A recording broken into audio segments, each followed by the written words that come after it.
everybody, welcome to the show. Around the Nation right here, TYT Nation, Jeff Waldorf here with you on this Monday. Hopefully everybody had a fantastic weekend.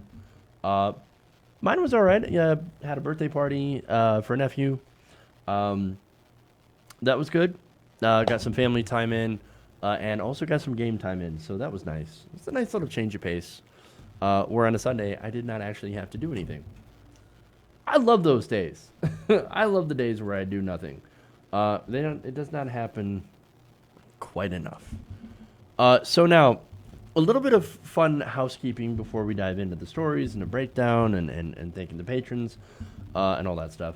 There are the Democratic debates at the end of the month, at the end of July, that are happening in Detroit. I am considering going down there. Going to Detroit and, doing what I can. There might be, I don't know this for certain because I don't know exactly what's going on, but I'm hearing that there may be a revolution rally there in Detroit. And so I definitely want to be there. If there is one, I want to ask questions. I want to, of course, maybe interview some people if you guys are there. And this, of course, is a TYT Revolution Rally. Film it, post it up for you guys if they'll allow me to. Which, again, I don't really know all the details yet, but I'm letting you guys know that that's something that I'm interested in doing. And definitely maybe reporting from there as well. So that's the debates. I don't know how much it costs to get into the debate and watch it. So I don't know. Might have to watch it from afar. We'll see what happens, but that's something that I definitely want to do for you guys is go to Detroit and try to get some interviews and perspectives and maybe run into a presidential candidate or two and, do that fun stuff. So Detroit at the end of the month. And, of course, what helps? Patreon.com/TYTNation. That's going to help me be able to get there and do that kind of stuff, which I've really been wanting to do. So if you want to see me go other places and go out of state even, patreon.com/TYTNation. You don't know how much that helps me be able to afford to do that stuff. Because apparently travel, not cheap. So that said, patrons, I want to thank some new patrons here. Jasper Grayson Wong, Alicia Greer, Alex Clayton Cure, Carrie Bender, and George Torres. So I think you've already said him, but that's okay. Thank you for supporting independent progressive media and supporting us for being able to try to do things, to get out into the street, to do some reporting. And so I'm hoping we'll be able to do that. That's the end of the month, end of July, Democratic debates. Okay. I can apply for a press pass, but I don't know if I'll actually get it. And that is the problem, too. And I'm working on that. But thank you for pointing that out. Okay. Trump ads playing on my stream. You know what's funny? There's a Trump ad that's playing. Okay. First of all, I don't control ads. You guys know that. What ad shows up where? The irony is I get a little bit of money from it. So that's kind of funny. Oh, getting a little bit of ad money from Trump. And then I go on to call Trump an idiot. That's great. I guess it works out for me. So anyway. So that's the fun stuff. Also something that you might have been seeing around that I'm planning on doing at the end of summer. In August, I'll be going to New Jersey for a debate. So I will be on a debate panel talking about whether or not corporations should be part of activism, what role they can play. And so that's going to be fun. That's going to be in New Jersey. And pretty soon I'm going to put up a link in the description where you can buy tickets. That actually helps the show. So lots of fun stuff going on this summer between the Democratic debates and then traveling and doing panels. And if that goes well, then there's a possibility that I could be doing a panel in LA. So we'll see what happens there. Like I said, a lot of fun stuff, a lot of good stuff to look forward to. So, all right. Anyway, I said, let's get to the what we're going to talk about today. I don't have the cat on stream. I don't have the kitty here. He is sleeping downstairs in the bedroom. And by the way, just a little cat related thing, right? So now, we've been trying to introduce our big cat to the little cat, and that is not going well. There's a lot of growling going on. So I'm just trying to do it. We're just trying to do it slowly, so that they can end up getting used to each other, and that's frustrating. Those of you who are cat owners, multiple cats, you know what, like you know that situation. So we're trying to figure out a way to do that. Other than that, the cat's great. Okay. Anyway. All right, so let's dive into some news. We've got a lot of foreign policy stories today. We've got Iran, we've got North Korea, Saudi Arabia, then we've got job shaming and Ivanka shaming. So those are some fun stories that we have today. Not to get into too much detail. But foreign policy is not something that I normally talk about a lot, but I think in this case it's really important. So we'll start out, of course, talking about what's going on with Iran and the Iran deal, which is still going on, by the way. But at the same time, the United States is not, and I repeat, the United States is not part of the Iran deal. So, all right, anyway. Let's move on. Let's go to that story now. All right.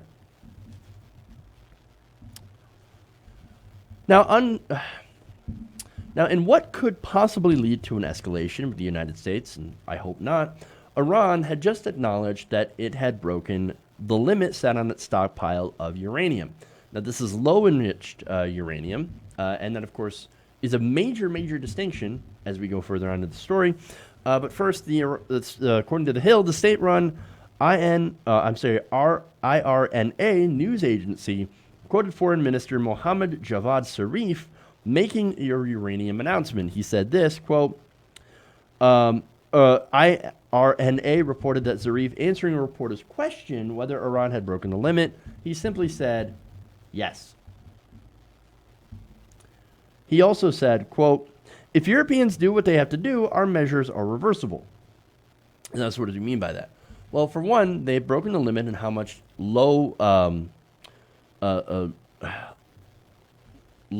enriched uranium that they can actually keep in the country. And but they also said, look, we can get rid of it. If the Europeans want to work with us, we can reverse that position. And we can also reverse the position that we're thinking about. And we're thinking about enriching uranium even more so that it could be weapons grade. But we'll get to that as well. Now, Zarif did not say how much low-enriched uranium they had on hand. So now, the important thing about this is that, and you're going to see this all over the media, you probably already have, right? This breaks the 2015 Iran nuclear deal. Now, the United States was part of that deal. We're not, thanks to President Baby Hands. And so the whole point of that deal was for an international coalition, the United States, China, Russia, and Europe, to get together and say, look, here's what we're going to do. If you promise not to develop nuclear capability, nuclear weapons capability, then we will lift some sanctions. Now, of course, that came with a lot of, checks and balances to make sure that, we could do very invasive inspections into Iran's nuclear facilities to make sure that they were committing to that deal. And, of course, they had agreed. I think it was one of the best deals that could come out of the Obama administration, probably one of the best things that could come out of the Obama administration when it came to foreign policy. Now, President Trump, once he came into office, he ripped it up. He said, no, we're not going to do the Iran deal. We're going to instead do nothing. Now, the Europeans strongly opposed that. They said, okay, look, we're going to stay in the deal if Iran decides that they want to stay in the deal. And so far they had done that, but now it comes to today where they said we have violated this deal. Now, what's important for the context is the United States had already violated the deal. Now, under terms of the nuclear deal, Iran had agreed to have less than 300 kilograms, or about 661 pounds, of uranium enriched to a maximum of 3.67%. Now, that, and it's very important in context here, because that is not weapons-grade uranium. And the reason that they need that uranium, that they have been enriching that, they say, is so that we can use it in our domestic energy program, our nuclear energy program. That stipulation, by the way, that they can't stockpile too much of that uranium was agreed to because Iran was able to ship that out of their country. So they were able to refine it and then ship it out of their country, and then also use the remainder, what they actually have on stock, to be able to run their nuclear energy program. Now, cut to President Baby Hands. He threatens to punish any nation that takes uranium out of Iran. So now they're in a situation where they have this limit because of the 2015 agreement that the United States is not part of, but Europe is. And the United States says, well, we're not going to allow you to stockpile it, but we're also not going to allow you to sell it or give it to any other country. You have to keep it in your country. Well, what are they supposed to do? They're kind of stuck because now they don't have any other option than to stockpile it. And of course, at some point, they're going to end up stockpiling so much, which they already have, which they admitted to on Monday, that they have violated that. They have more now than they're supposed to. Great. Now, again, another thing to point out is this is very lowly enriched. You cannot make a weapon out of that. And so that really points to, I think, how the nuclear deal was a success. And the reason that I say that is beforehand, they did have highly enriched uranium. According to experts, previously Iran had enriched as high as 20%, which is pretty, not quite weapons grade yet, but was really shortly away, a short technical step away from reaching weapons grade levels. Now, they had also held about 10,000 kilograms of the higher enriched uranium. That's over 22,000 pounds. That's a lot. But because of the deal, they decided to give that away so that they could lift, the United States and European countries could lift the crippling sanctions that we put on them. They agreed to give that away and say we're only going to stockpile so much lowly enriched uranium. And now, of course, we have the current situation thanks to that deal. But again, because of the deal, they did not have their nearly highly weapons-grade uranium, and now they're saying, well, now that the United States is not part of the deal, why should we honor this? Why should we not enrich more uranium, especially when you have John Bolton out there, who's part of the administration, who was famous for saying, hey, you know what we should do? We should bomb Iran. Now, Europe is desperately trying to save this deal. And so you've got diplomats out there from a lot of these major countries that are saying, look, no, just stay in the deal, stay in the deal.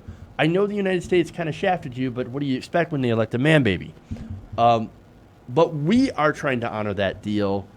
But now since we have Iran saying we violated the terms of that deal, I don't know what's going to happen. I don't know what's going to happen since they violated the agreement. Now, Zarif was quoted also saying that the country remained on track to raise its enrichment if Europe did not take additional steps towards saving the accord. So they're saying, look, Europe, work with us.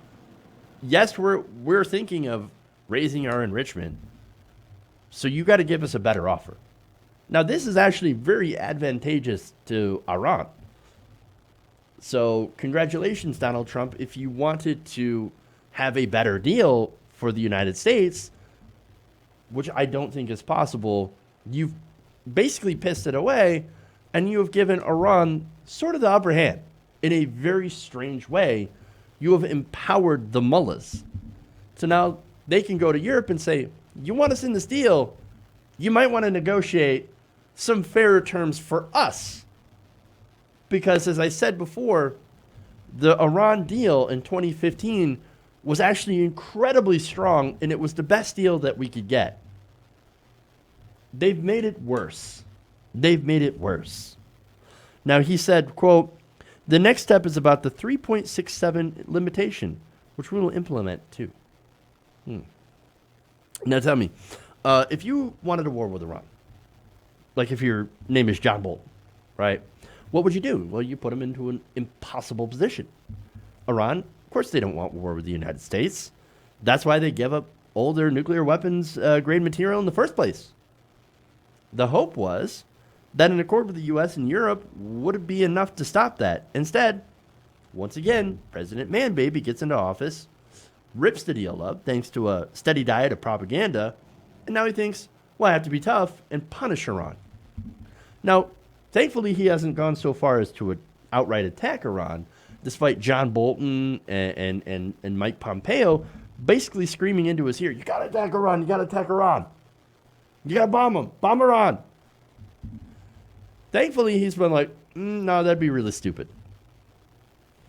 Yes, it would be. It would, and one of the biggest, I think reasons that he has not attacked Iran is that he's come out before and said, well, attacking Iraq was really stupid. And everybody knows it's stupid. Even I know it's stupid, and I'm like super stupid. So I'm not going to do that really stupid thing. But then, of course, you have Bolton, the neocons, and all that, and corporate media, which is really bad about this. Everybody except for, I think, Tucker Carlson, which is really strange. They're out there saying, look, no, it's not just Tucker Carlson on the right. There are other people on the right that are firmly against a war with Iran. And so I think they deserve credit as well. You've got these two different forces, the neoconservatives versus the right-wingers who are not in favor of attacking Iran. And so far, Donald Trump has taken the non-interventionist, non-bombing approach. But who knows how long that's going to last? Because, look, the problem is that we've got Donald Trump, who's easily suggestible. In some certain circumstances, you got to convince him, like, oh, like, you'll look stronger if you attack Iran, right? I mean, he's surrounded by the same people that engineered the war in Iraq, which is disastrous, right? Now, John Bolton, Mike Pompeo, if you ask me, they should be in prison for war crimes, along with the disaster that was George W. Bush. If Donald Trump ends up listening to them and invading Iran, he will be on par with them, and so far, he's not. He has resisted, but for how long? And that's the danger here because, again, I can't help but think that the stage is being set for a disastrous war with Iran so that we can get, of course, their oil. And that the only hope of avoiding said disastrous war is Donald Trump.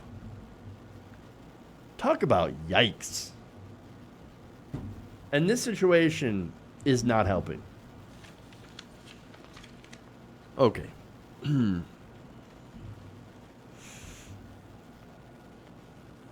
on. Let's go to John Bolton. Speaking of war criminals. Okay.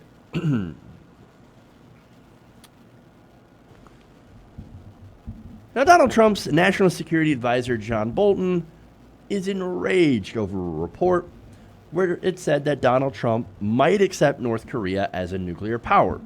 Now, John Bolton, of course, was dispatched to Mongolia during the meeting where Donald Trump had met with North Korean leader Kim Jong-un. Now, weirdly enough, the person who went with Donald Trump was not his national security advisor. It was Tucker Carlson. Well, now that's weird. And Tucker Carlson later on, of course, in a phone call, kind of defended the North Korean regime, saying that, hey, man, look, sometimes, and I'm not defending what they're doing, but sometimes you just have to kill people as a leader. All right, man, look, that's a super strange defense. I wouldn't go in that direction.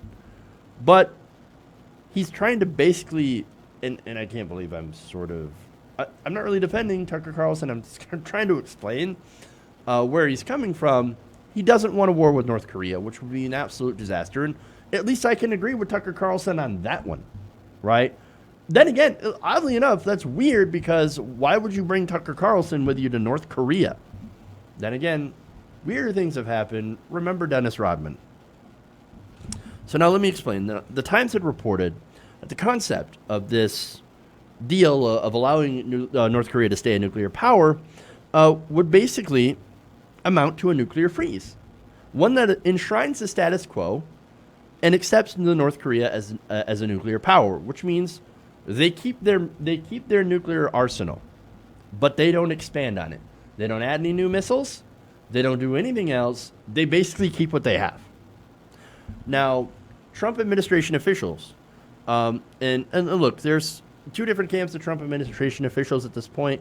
There are those who want to avoid a war with North Korea and Iran, and then there are others who desperately want to jump into these disastrous regime change wars. And then, of course, that part is John Bolton, Mike Pompeo. Now, those Trump administration officials who are against war hope the plan, which falls short of the president's promise to solve the North Korea problem, was seen as a foundation for a new round of negotiations, in which American negotiators would seek to expand on Mr. Kim's offer in Hanoi to give up the country's main nuclear fuel production site at Yongbyon, in return for the most onerous sanctions against the country being lifted. So it's sort of similar to what we had with the Iran deal, in a way, except that, of course, Iran is not a nuclear state, whereas North Korea is a nuclear state. Now, the approach could stop that arsenal from growing, the New York Times reports. It would not, at least in the near future, dismantle any existing weapons, variously estimated at 20 to 60, nor would it limit the North's missile capabilities. So look, it's not a perfect plan, obviously, but it's something, and it's something that I would be okay with in the meantime. I mean, look, think about it, the perspective here from North Korea, right? So now, the reason that North Korea is nuclear armed is kind of to prevent the United States from invading. I mean, the United States has never invaded a nuclear armed country for good reason. Now, in non-nuclear armed countries, well, that's a different story. Iraq, for example, had no nuclear weapons. But more importantly, a better example is Libya. Now, Libya actually did have nuclear weapons or nuclear capability. Gaddafi basically was negotiated with and had given up his nuclear ambitions, right? So that left the country open. Oh, and look, years later, Gaddafi is dead on the street with stuff being rammed up his butt. So that's not good. North Korea looks at that and says, I don't want that to be me. Kim Jong-un says, no, unbelievable. Not going to do that. So any deal that makes me get rid of my nuclear weapons is unworkable. I know, enough of those puns. Terrible, terrible. But look, those two countries, as I said, Iraq and Libya and many others that are non-nuclear armed, they have been messed with, invaded by the United States. So, look, North Korea does not want that to happen, obviously. And so, well, they also don't want the sanctions on them. So what do?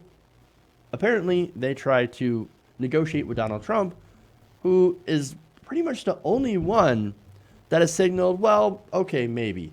Now, of course, there's a weird little love thing going on between Kim Jong-un and Donald Trump. He writes him love letters and literally said, I've fallen in love with Kim Jong-un. I don't like that part. That's not a good thing.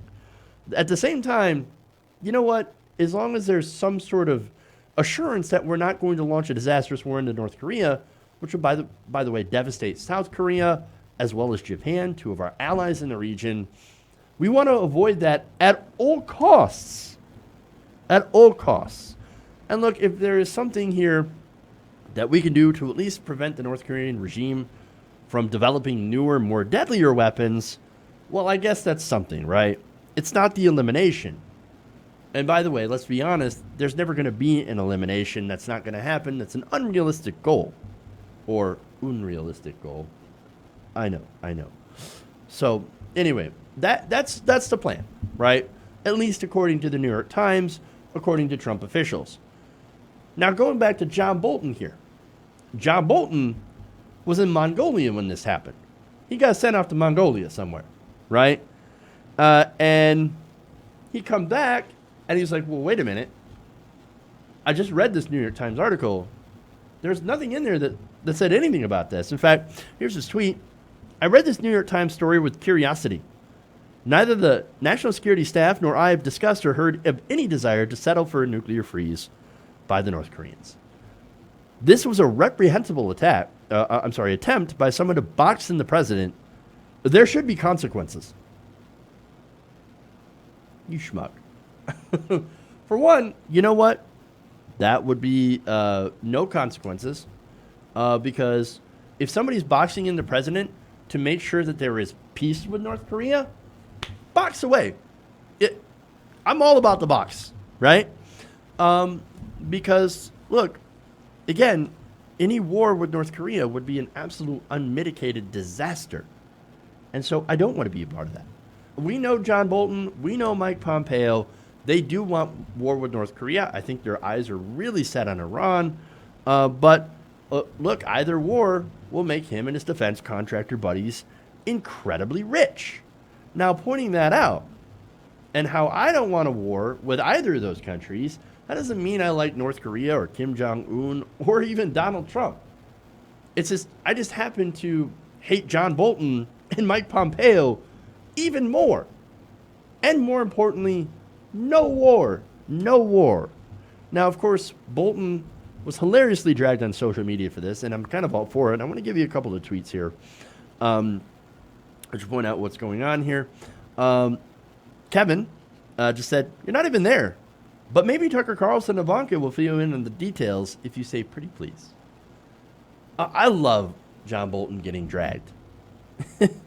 Rose Tothkate says, weren't you banished to Mongolia? And he can stay there. Jimmy Madison says, Bolton wants to be in the room where it happens, yet he's been pushed aside by reality TV show host and failed retailer Ivanka Trump. Dick Holden says, how do you say irrelevant in Mongolia? That's great. And finally, Jeremy Newberger says, gotta hurt that Trump keeps cozying up with all these people you want to bomb. And look, that's the truth of it, right? Donald Trump, not a good person. And yes, he does cozy up with dictators. And yes, he has a love relationship. He's fallen in love with dictator Kim Jong-un. Kills his own people, runs concentration and death and work camps, all that stuff.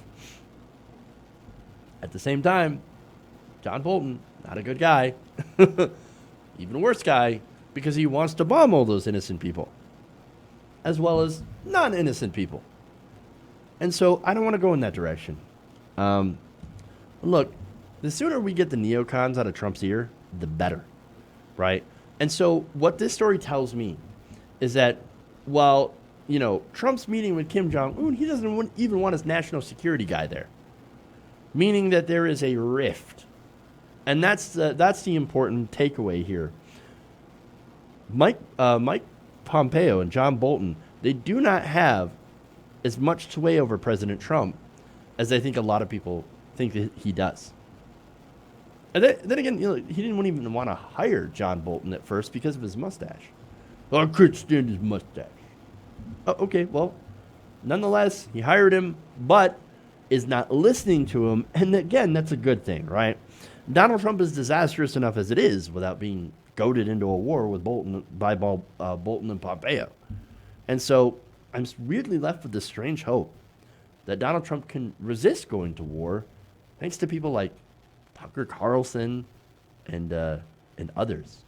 It's sort of a weird thing, and the fact that Donald Trump has already been against interventionist wars in the Middle East, I got this weird hope that he will try to stay out of these wars as long as he can and ignore Pompeo.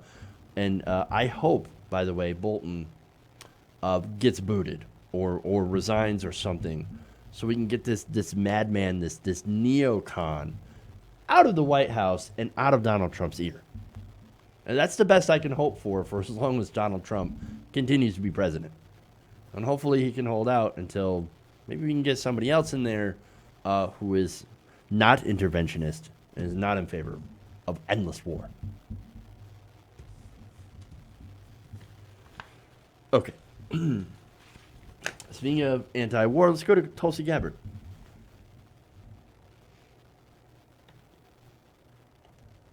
All right.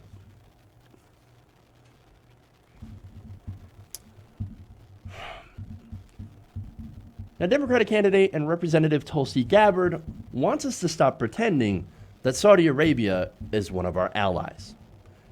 In a video interview with The Hill TV, she said this, quote, "If you were president, how would you change our relationship to the Kingdom of Saudi Arabia?" Stop pretending that they're our allies, first of all. You can go down a laundry list of things that show that even as much as the foreign policy establishment in Washington claims Saudi Arabia as an ally of the United States and they're battling terrorism and all of these things, they're simply not true. Their interests are not serving the interests of the American people. So whether you're talking about Saudi Arabia's continued waging of a genocidal war in Yemen with U.S. support that is illegal, that Congress never authorized, a war that's taken the lives of tens of thousands of people, causing millions more to suffer, creating the worst humanitarian crisis in our generation. Or you're talking about Saudi Arabia's both direct and indirect support of terrorist groups like Al-Qaeda in countries like Syria and Yemen to further their own objective and their own means. Or the fact that Saudi Arabia continues to spend billions of dollars propagating this most extreme, intolerant, exclusivist branch of Islam, the Wahhabi Salafist ideology that is literally the creating the fertile recruiting grounds for terrorist groups like ISIS and Al-Qaeda. Saudi Arabia is one of the biggest voices pushing this administration towards a war with Iran. So this is why Tulsi Gabbard, this is why she belonged on the debate stage. I think she's one of the few people that are talking as much about foreign policy and especially against wars in the Middle East, of course, and our support of Saudi Arabia. Other candidates, of course, have talked about it as well, Bernie Sanders. But I think she has been talking about it the most, and I got to give her a lot of credit for that. Look, the thing about this in the Middle East is Saudi Arabia and Iran are bitter enemies. Saudi Arabia would love to see the United States launch a war in Iran. Not only that, but Israel would love to do it as well. So now, tensions, of course, are pretty high between the U.S. And Iran at this point. You have, of course, the nuclear deal that Donald Trump had pulled out of. Then you have the mainstream media talking about the tankers, which, by the way, the owner of the tanker, which was a Japanese one, was a Japanese tanker and a Norwegian tanker. The Japanese crew said, look, we were not hit by a mine. We were hit by some sort of projectile. We don't know where it is. We don't know where it came from. But it's not anything that we don't believe it was the Iranians, right? And then, of course, you had a U.S. drone, which we might have been violating their airspace when they shot that drone down. So all these tensions have been escalated between the U.S. and Iran. Now, who wins in that situation? Saudi Arabia and Israel. Not the United States. Not the United States. Now, Gabbard also caught a lot of attention for an exchange with Representative Tim Ryan. Now, Tim Ryan, like you guys may have seen this in the first Democratic debate. Tim Ryan basically said this, quote, excuse me. He said, the reality of it is if the United States is not engaged, the Taliban will grow. And we will have bigger, bolder terrorist attacks. And we have got to have some presence there. And he's talking about basically endless occupation of Afghanistan. Well, now wait a minute here. Why would you want endless occupation of Afghanistan? Because that's what this would entail, right? Now, Gabbard pushed back and she said, hold on, let me get to that quote first. But look, for one, obviously, we do not need to stay in Afghanistan. For one, the Taliban was not behind 9/11. That was Al-Qaeda. 15 out of the 19 attackers on 9/11 were from Saudi Arabia. Osama bin Laden was from Saudi Arabia, right? Now, the Taliban had nothing to do with 9/11. That's ridiculous. It is a complete 100% lie. And so Tim Ryan, of course, unfortunately was pushing the mainstream narrative, which tends to always seems to be in favor of war. Now, Gabbard, of course, said this. She said the Taliban was, quote, there long before we came in and will be there long after we leave. We cannot keep U.S. troops deployed to Afghanistan thinking that we're going to somehow squash the Taliban. And she had also pushed back and said, no, that was not the Taliban that attacked us on 9/11. It was Al-Qaeda. And, of course, another falsehood that was going around, and that still persists to this day among some members of the right and the establishment, is that Saddam Hussein had something to do with 9/11. I can assure you he absolutely did not. Did not. Now, for the substance, again, she is 100% correct. What are we still doing in Afghanistan? We got to get out. We got to get out. Again, Afghanistan is a mess. And look, they will never run the way that we want them to run.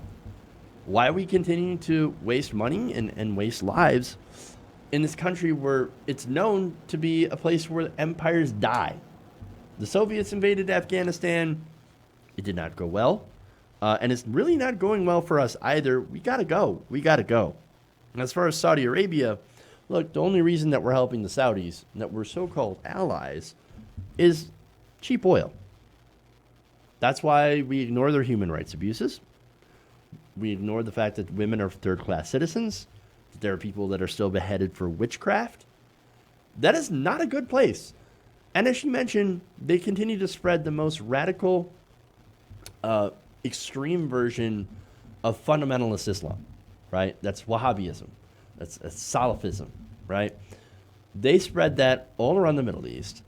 And, of course, that ended up growing a lot of actual terror groups. And yet, this administration wants to continue selling weapons to aid in their genocide in Yemen. Look, the Obama administration did something similar. We've been allies with Saudi Arabia under both Democratic and Republican administrations. And we need to stop. We need to stop. Especially now since our weapons are being used to aid a genocide in Yemen. So yes, Tulsi Gabbard, I got to give her a lot of credit on this one. She's absolutely right. And unfortunately, we're not talking about this as much. Any progressive administration has to sever ties with Saudi Arabia. They are not our friends. Now, the best way to do it, and you might be asking, but what about the cheap oil? Well, we should enact a Green New Deal. We should do something on the domestic front, right? That guarantees 100% renewable energy. No more oil. No more need to suck up to the Saudis. As bad as they are, by the way, I have to be clear. That doesn't mean I'm for regime change. I'm for non-intervention. So, besides, what happens when a majority of our countries, Europe and the United States, Canada, all that, start to go to renewable energy? Well, you deprive the Saudis of a majority of their funding through oil. And so, look, that would be the best way to actually combat the Saudi Arabian monarchy. So I'm clear on that issue, and so, of course, is Tulsi. When she says no more regime change wars or interventionist wars at all. Like her or not, she's actually really good on this issue. She should be given credit, and more importantly, more people should be having this conversation. Okay. I'm going to take a break. We got a couple more stories. AOC versus Ivanka and job shaming. So we'll come back with those stories. Please like and share the stream if you haven't already. And there you go. Leave us your super chats, questions, comments, etc. And we will read them after this break. Stay right here around the nation.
Welcome back to the show. Around the Nation right here. Jeff Waldorf here with you.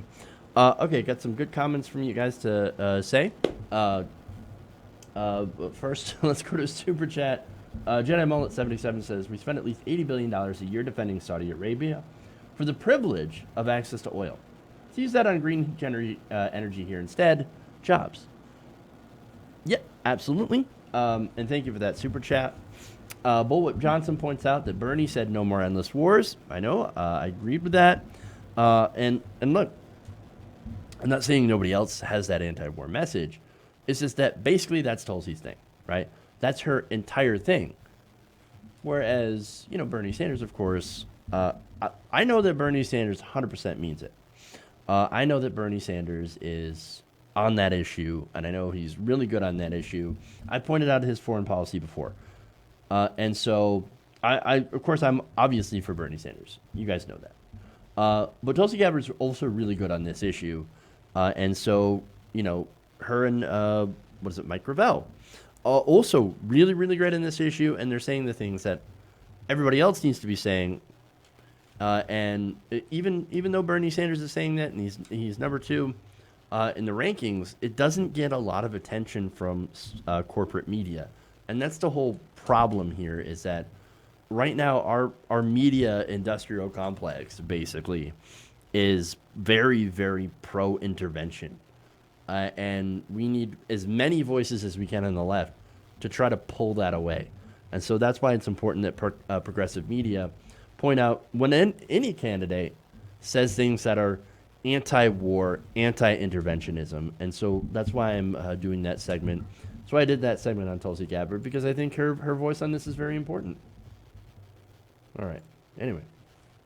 So now, a couple more comments from you guys. RB says, I think Trump likes Bolton around. It's good theater. Trump acts like he's saving the world by keeping Bolton to just one war. So far, great theater. The willful ignorant believe it or love it. I'm not entirely sure I agree 100% with your analysis. I guess partly agree. Yeah, it's good theater. Donald Trump is nothing more than a person who loves drama and theater. And he definitely loves saying or loves thinking, scratch that. He actually loves creating a problem and then pretending to solve it. So you're right on that part. And so I can understand why you're, of course, suspicious of this president. Look, I obviously don't think that it's for altruistic measures that Donald Trump is so far anti-invading countries. I think it's definitely probably for selfish reasons, because he thinks, no, that's stupid. And how's it going to benefit me? Oh, right. It's really not. When you look at George W. Bush's, for example, approval ratings and the disaster that was Iraq, not even Donald Trump has dropped that low in the approval ratings. Like, George W. Bush was in the 20s during the whole quagmire. So Donald Trump, as low as he is, he does not want to see that. And there are prominent people on the right wing that are very anti-war. And so that's good to see. All right. Speaking of people on the right that are anti-war, Kira Jade said, who knew Tucker Carlson was good for something? I know, right? It's a straight, he's a white supremacist mixed bag. Tucker Carlson is. On the one hand, he says things that sometimes make sense. Like, hey, maybe we shouldn't go to war with North Korea. Maybe we should go after the Koch brothers. I was going to do that story sometime last week, I think, and I got sidetracked with all the other stuff going on. But yeah, Tucker Carlson went after the Koch brothers. What is going on here? And sometimes he talks about income and wealth inequality. Of course, it always comes back to, well, it's the leftist fault that it's going on. You're so close, man. You're so close. And then again, does he really believe it? Should we obviously believe what he's saying, or does he believe what he's saying? I honestly don't know, but I would highly doubt it. But that, it does show that there is a section of the American right wing that is receptive to that. And so maybe somebody like Bernie Sanders can come in with a message as well of, hey, income and wealth inequality, corporations are screwing us over, et cetera, et cetera. Right? So All right. I also want to thank Zach Sherman for the super chat. So, thank you, Zach. I know it's super tough for you to donate, and I really, really, really do appreciate it. Thank you, brother. Thank you so much. Okay. Anyway, let's move on. Let's go AOC.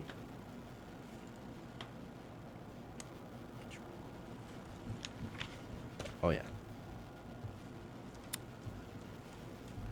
So Representative Alexandria Ocasio-Cortez just panned Ivanka Trump after a video of her awkwardly trying to join in a conversation with people she obviously has no business conversating with went viral. Now, I'm going to show you that video and then show you the awkwardness, and then we'll go to AOC's tweet. First, here's a clip. Yes, but still social distance. And if It's all, yeah. As soon as you start talking about the economic aspect of it, though, Yeah. a lot of people start listening who Yeah. wouldn't Start otherwise listening. listen. And the same with the defense side, Yeah. in terms of the whole sort of ecosystem. It's been very male dominated. So, All right, so look, she decides that she wants to kind of crash and put herself into the middle of that conversation where she obviously doesn't belong, right? So now AOC had responded to her doing that by saying, quote, "It may be shocking to some, but being someone's daughter actually isn't a career qualification. It hurts our diplomatic standing when the president phones it into the world and moves on. The U.S. needs a president working the G20. Bringing a qualified diplomat couldn't hurt either." She's right, you know. But, see, you got to understand, qualified in Trump, bit of an oxymoron. I mean, again, Donald Trump, deeply unqualified to do basically anything. But you also have the Trump kids, who are also super unqualified to do anything, I guess, other than try to do cringy business deals. Oh, and break the Hatch Act a whole bunch of times, which Ivanka has done. So now, soon after this video surfaced, you had a lot of fun responses from Twitter commenters, which is, I love this perspective right here, this comment from Shafiq Mandai, who wrote, "Ivanka Trump is every rich media intern whose dad plays golf with the management and will eventually be your editor." Now that kind of strikes home, right? And the reason I say that is you can see all sorts of unqualified people due to nepotism basically get their position that they're deeply unqualified for. And it just happens because, well, my daddy owns a shop, or, you know, my dad plays with management, or my dad is management. And that's how they get their positions, right? And so this is that situation. She got that position by just the birth lottery. There's more. Questions for POTUS is Ivanka is so terribly embarrassing, gives me knots in my stomach. It's true. Christine Lagarde is probably one of the smartest women on the planet, and is no doubt wondering why she must entertain the liar-in-chief shoe counterfeiting daughter. And others asked, why is Ivanka in a discussion with Macron, May, Lagarde, and Trudeau? 2 years ago, she was a fashion designer stealing designs from other designers and selling condos using deceptive tactics. She shouldn't be representing the United States in any capacity. Unfortunately, we have a presidency that is basically a giant clown show.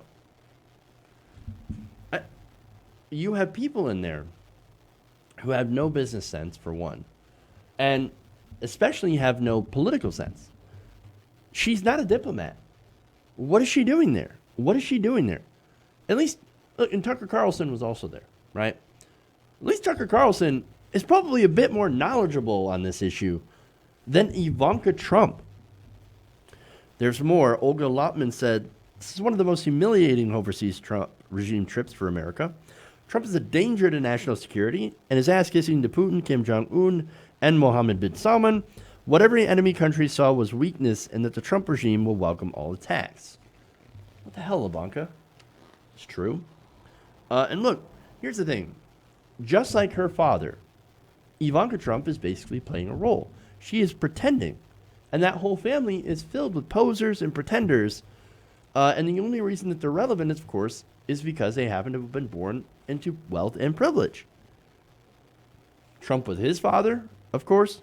Then you have Ivanka, Eric, Don Jr.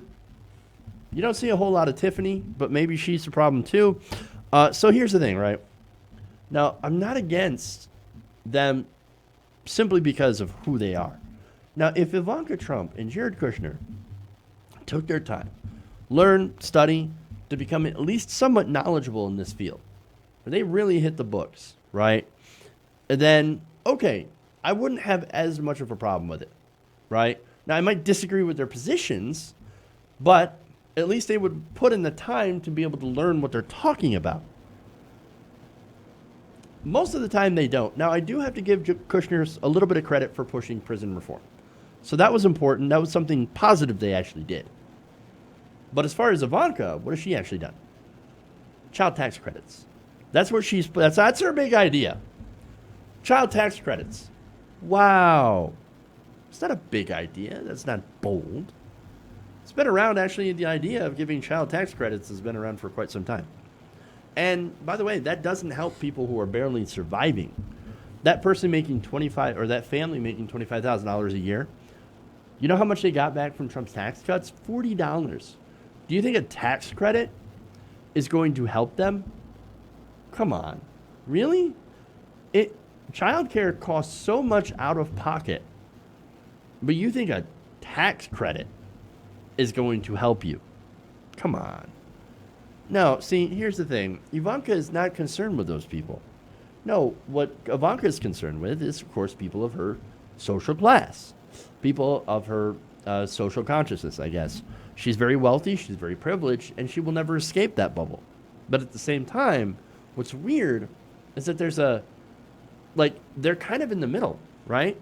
Now, the Trump family is so clownish that they can never really truly fit in with the elite, which is why this is such a cringy moment. No matter how desperately they want to fit in with the elite. So they can't fit in with regular people. They can't fit in with the elite. And so they're just kind of in the middle, hanging out there and making, asses of all of themselves, which is kind of entertaining, but ultimately not great when it comes to foreign policy. Okay. One more here. Let's go to AOC.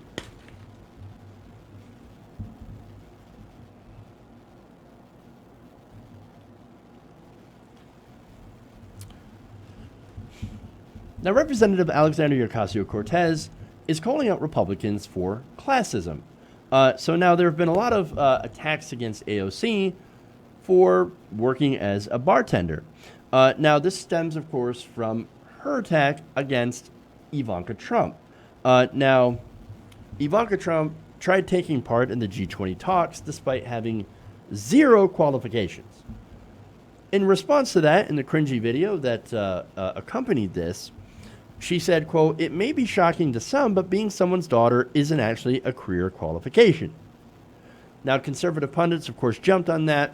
Paris Denard, for example, she asked AOC what her own qualifications are. Quote, "Remind us how being a bartender qualified you to be a member of Congress, creating laws, voting on bills that impact Americans and the world," he tweeted. She replied with this, quote, As always, I'm proud of my work in restaurants. I also worked for Senator Ted Kennedy, piloted the literacy project in the South Bronx, studied development with economics in West Africa, served as an educational director, and won international science competitions before I ran for office, too."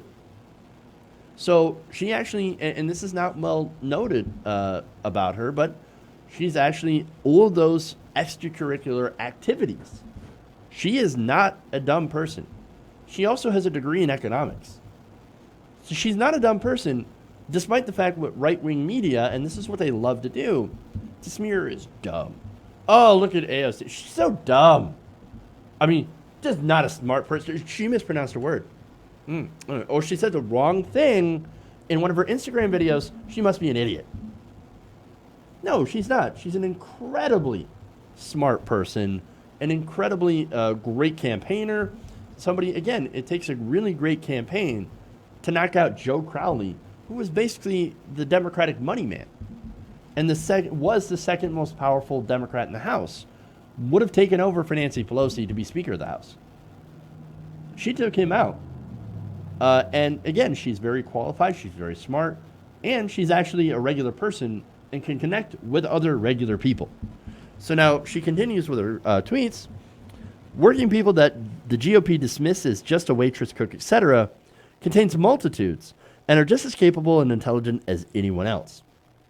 And then she basically defined classism, saying judging someone's character by their income is disappointing to see from them. What is so appalling to the GOP about having an honest job? Well, now I love that because Republicans are always like, you should get a job. McDonald's is not a real job. Well, now wait a minute. Hold on here. McDonald's is a real job because you're actually working for someone. But when it comes to people who, for example, on food stamps, oh, you should get a real job. Or you should get a job. But for somebody who's on food stamps and working at McDonald's and is asking for a $15 minimum wage, which is barely enough for you to survive on without government assistance, they tell you, well, why don't you go get a real job? Okay, well, sure, but you need an education to get a real job, right? Well, education creates elitist snobs. And also, your instructor is probably a communist. Not only that, but if you want to go to college, you're going to have to take out all this debt. Well, why don't we make college free? No, because that'd be socialism. It's ridiculous that basically not only anti-intellectualism inside the Republican Party, but also the elitism. Now, AOC, another tweet, she said, some of the most nuanced, intelligent, and grounded people I've ever met weren't at BU, MIT, or Harvard events when I was a student. There were the plumbers and waitresses I hung out with at happy hour, who had ferocious intellectual curiosity and lived a context of the real world. In other words, Republicans who criticize my being a waitress as evidence of lacking skill can take their classism to the trash. You are insulting the capabilities and potential of virtually every working person in America and the world for having experience that's earned, not bought. And that's, finally, she ends by saying, and that's if they even take out their own trash, which I doubt. Well, if they were going to take out their own trash, then they would have to take themselves out to the dumpster because they are trash. But look, this is a perfect response. Why? Because, for one, I thought the Republicans were saying that they were the party of the working people. I guess that's what they say, but unless, of course, that's unless, of course, they want working people or working people want to have a say in their own government. Then, of course, like, well, now hold on a minute.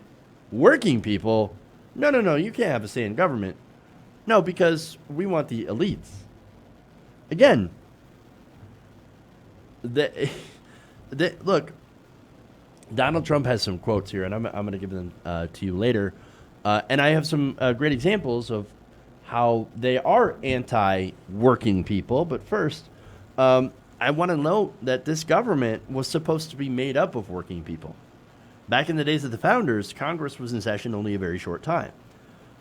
And the reason was that is so they get done with their business, and then they go back to doing their jobs, their civilian jobs. Now, somewhere along the way, we did develop what was called a career politician. And I rail against career politicians because I think they're inauthentic most of the time and don't represent real people. I want a politician that understands what it's like to be one of us, regular working American. But I do also want someone who is smart and has intellectual curiosity and a willingness, of course, to learn and work at representing us. The problem with Ivanka and the Trump family is, like, for most politicians, and I include Democrats in this, they're massively out of touch. Now, the Trumps are even worse because they try to pretend that they know what it's like to be a working person, to be the regular working American. I will defend you. I will work for you because I know what it's like. No, you don't. You're a billionaire. You have no clue. You got rich off daddy's money. You've got no clue. And of course, their policies represent that. More money for corporations and the wealthy, and tax breaks. And so, yes, you get some middle class tax breaks, but most of the majority of people who benefited from the Trump tax cuts are the wealthy and the massively wealthy. The average working family saved about $40 from the Trump tax cuts, whereas the average wealthy family saved over $30,000. Not only that, but of course Donald Trump has called himself more elite than the elite. How can you be somebody who's representing the working people when you are more elite than the elite? Doesn't make sense, right? Not only that, but he's also said he doesn't want working people or poor people working in his White House. He's also said that poor people shouldn't be allowed to golf. Not only that, but of course he's defrauded students with his fake university. A lot of these students took out federal student loans because they're not wealthy and they can't afford college. He's also stiffed regular working people out of money that he's owed them many, many times. He's gone to court many, many times because of that. This is your champion for working people? And yet you've got a problem, Republican voters, with Alexandria Ocasio-Cortez having worked as a bartender. Really? No, there's more. Donald Trump has no intellectual curiosity, whereas AOC has lots of it. Donald Trump thinks climate change is a hoax perpetrated by the freaking Chinese, that vaccines create autism, not to mention all sorts of other ridiculous things that make zero sense, that are not backed up by science. Not only that, but you have Republican Party. It's not just Donald Trump. Republican Party has people like Louis freaking Gohmert, Ted Cruz. Now, look, I gave Ted Cruz credit for working with AOC, trying to ban lobbyists. But let's not forget that Ted Cruz also believes, or had believed that during the Obama administration, that the UN was going to try to force Texans into hobbit homes for climate change. I mean, come on, dude. Those are some crazy conspiracies. These are not intelligent people. This is not a party of smart people. So you're going to come for AOC for being a bartender before taking out an incredibly entrenched establishment politician, then you better come prepared or you're going to come home with bruises. And that's unfortunately what this person, Paris, is, of course, experiencing right now. All right. That's all I got for you guys today. Thank you for going around the nation with me. Thank you for the super chats. Please like and share the stream. There was a question here for me that I wanted to answer real quick, but I don't see it here. Let's see. Did they start the time? Yeah, the time change. Yeah, we've been doing the time change for at least a week, I think. And so now we're at 3 p.m. Eastern, 3 to 4 p.m. So if you're trying to tune in 5 to 6, I'm not going to be there because I'm still likely either working on the show or doing some stuff around the house. So that's why we're not on. Okay. Thank you, guys. Please, again, like and share. Come back tomorrow for another great segment, or great show, I should say. Please like and share the clips when they come out, too. Very, very important.